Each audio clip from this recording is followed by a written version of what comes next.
Kad razmišljam o Donaldu Trumpu, meni padne na pamet da je onaj njegov zet u Beogradu kupio ili dobio otprilike za nikakav novac onu ruševinu bivšeg generalštaba, inače trajno nestaloga arhitektonskog remek dijela genijalnog Dobrovića.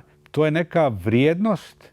On sad ima tu vrijednost i sad možda je zaista to nešto dobro, jer neće sad punac udariti na zetov kapital. Mi bi se u skladu s tim trebali pokušati identificirati sa kapitalom i razmisliti kako će u svemu tome proći naši mali životići i kako ćemo mi u našim malim životićima tu proći.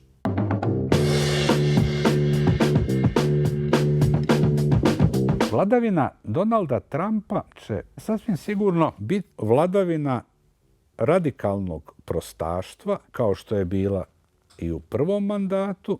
To je iz naše perspektive jako loša stvar. Iz perspektive zapadne Europe ili recimo Beča, to je ipak malo manje loša stvar.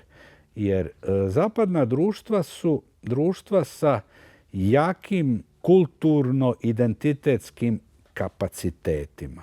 Mi u bivšoj Jugoslaviji tih kapaciteta nemamo i nama svaki oblik prostaštva i svaki oblik divljaštva nanovo biva inspirativan.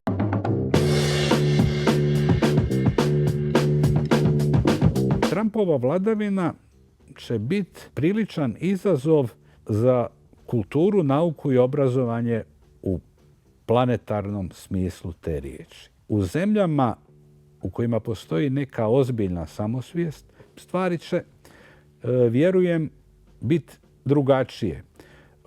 Mislim da će u samoj Americi stvari biti drugačije. Mogao bi se očekivati neki oblik, ovo će zvučati paradoksalno, ali kulturne, umjetničke, naučne renesanse, koja dolazi kao čista reakcija otpora, čisti oblik samoodbrane. Mislim da Trumpov izbor njegovim evropskim idolima, tipa Viktora Orbana, ne donosi nužno nešto dobro. Jer ideja da bi pobjeda Trumpa u Americi mogla nekog obodriti da u Europi glasa za male Trumpove, to jest Trumpiće, prije će to izazvati strah i otpor kod Evropljana.